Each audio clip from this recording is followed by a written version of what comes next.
ইচ্ছা ফাউন্ডেশনের উদ্যোগে ডোমকল জনকল্যাণ মাঠের আব্দুল বাড়ি মুক্ত মঞ্চে মাননীয় এসডিও সুমিত কুমার রায়ের উপস্থিতিতে বৃহস্পতিবার আয়োজিত হলো এই শীত বস্ত্র বিতরণী অনুষ্ঠানের।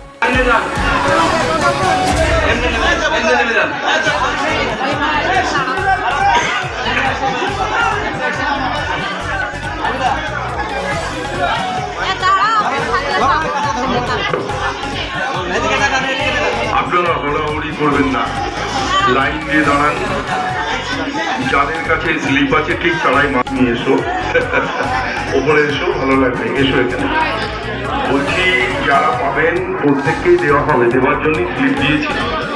আর এই ফাউন্ডেশনটা এই অনুষ্ঠানে বিশিষ্ট অতিথি হিসাবে উপস্থিত ছিলেন ডোমকলের এসডিপিও শেখ শামসুদ্দিন, খাদ্য নিয়ামক আধিকারিক মোহাম্মদ মুশির আহমেদ, আইসি জ্যোতির্ময় বাগচি, ডোমকল হাসপাতাল super doctor Humayun Kabir, doctor এ রহমান সহ অন্যান্য আধিকারিকরা।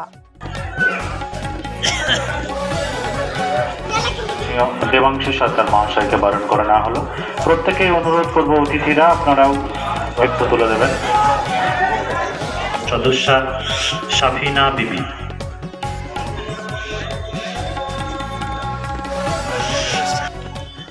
বারণ করে নিচ্ছেন বন্দনা পাল, সম্মাননীয় বন্দনা পাল বারণ করে নিচ্ছেন ডোমকল থানার আইসি সম্মাননীয় জ্যোতির্ময় বাগচি মহাশয়। চলছে বরণ পর্ব, এরপরে আমরা সরাসরি চলে যাব শীত বস্ত্র বিতরণে।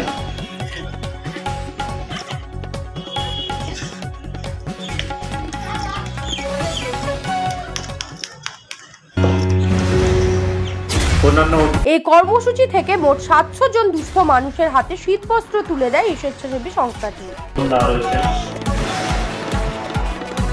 আরো অনেকে রয়েছেন, তাদের সকলকে বারণ করে নেওয়া হবে।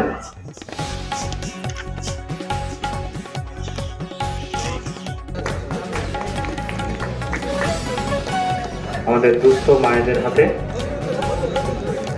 মাননীয় শেখ শামসুদ্দিন মহাশয় এসডিপিও ডোমকল উনি বস্ত্র তুলে দিলেন। এবারে মাননীয় মোহাম্মদ মুশির আহমেদ মহাশয়কে অনুরোধ করবো বস্ত্র।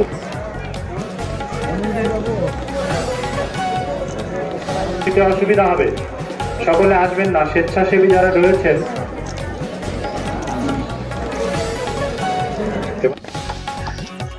একটু ঘুরে দাঁড়ান এইদিকে। এসডিও সুমিত কুমার রায় মহাশয় আরো একটি বস্ত্র তুলে দিচ্ছেন আমাদের দুস্থ মায়েদের হাতে। আজকে আমরা একসঙ্গে মিলিত হয়েছিলাম ইচ্ছা ফাউন্ডেশনের উদ্যোগে। আমরাই আজকে আয়োজন করেছিলাম শীত বস্ত্র বিতরণের অনুষ্ঠান। সেখানে প্রায় 700 মানুষ একসঙ্গে মিলিত হয়ে এখানে এসে তারা শীতবস্ত্র গ্রহণ করলেন। তারা এসেছিলেন অনেক দূর দূরান্ত থেকে দুস্থ মানুষ, তারা এখানে এসে শীতবস্ত্র নিয়ে তারা হাসি মুখে ফিরে গেল। ইচ্ছা ফাউন্ডেশন ভালোবাসার অটুট বন্ধন। এই ইচ্ছা ফাউন্ডেশনের উদ্দেশ্য মানুষের সঙ্গে মানুষের ভালোবাসার একটা অটুট বন্ধন তৈরি করা, মানুষের সঙ্গে সমাজের একটা বন্ধুত্ব তৈরি করা, এবং সেই হিসেবে আমরা যেন সুস্থ একটা সমাজ গড়ে তুলতে পারি, সেই উদ্দেশ্যেই ইচ্ছা ফাউন্ডেশন নানা রকম সামাজিক কার্যকলাপ, সামাজিক কর্মকাণ্ডের মধ্য দিয়ে সমাজের উন্নতি করার চেষ্টা করে যাচ্ছে। আমরা সকলে মিলে ইচ্ছা ফাউন্ডেশনের সদস্য যারা দায়িত্বে রয়েছি প্রত্যেকেই এই চেষ্টা করে যাচ্ছি, এবং বিভিন্ন সময় বিভিন্ন মেডিকেল ক্যাম্প, বিভিন্ন দুস্থ অসুস্থ মানুষের সহায়তায় ইচ্ছা ফাউন্ডেশন সর্বদা রয়েছে। বিভিন্ন সময় ফ্রিতে আমরা মেডিকেল ক্যাম্প করি এবং ফ্রিতে মেডিসিন সাপ্লাই দিই। এইরকম অনেক কিছুই করে থাকি সারা বছরে, এবং বিভিন্ন সময় বিভিন্ন কিছু করছি, এবং আগামী দিনেও অনেক বড় ইচ্ছে রয়েছে সামাজিক কার্যকলাপের। মানুষের মৌলিক চাহিদা যে 5টি, তার মধ্যে একটি হলো বস্ত্র। আজকে ভারত স্বাধীন হওয়ার পরও আজকে 21 শতাব্দীতে আমরা এসে দেখি মানুষ চিকিৎসা, শিক্ষা, স্বাস্থ্য, বস্ত্র, এই সমস্ত মৌলিক চাহিদাগুলো এখন পর্যন্ত কিন্তু আমরা মানুষের হাতে পৌঁছে দিতে পারিনি। স্বাধীনতা লাভ করার পরেও যে এই যে পৌঁছে দিতে পারিনি, এটা আমাদের ব্যর্থতা। আর এই ব্যর্থতা থেকেই ইচ্ছা ফাউন্ডেশন চিন্তাভাবনা করে যে এই যে মৌলিক চাহিদাগুলো অন্তত যেন আমরা পূরণ করতে পারি সাধারণ মানুষের, সেই উদ্দেশ্যেই আজকে বস্ত্র বিতরণ। আমরা জানি আমাদের এই এলাকায় প্রচুর মানুষ যারা বসবাস করে, দরিদ্র সীমার নিচে তারা বসবাস করে, তাদের জন্য সাধারণ একটা বস্ত্র কেনারও পয়সা অনেক সময় থাকে না।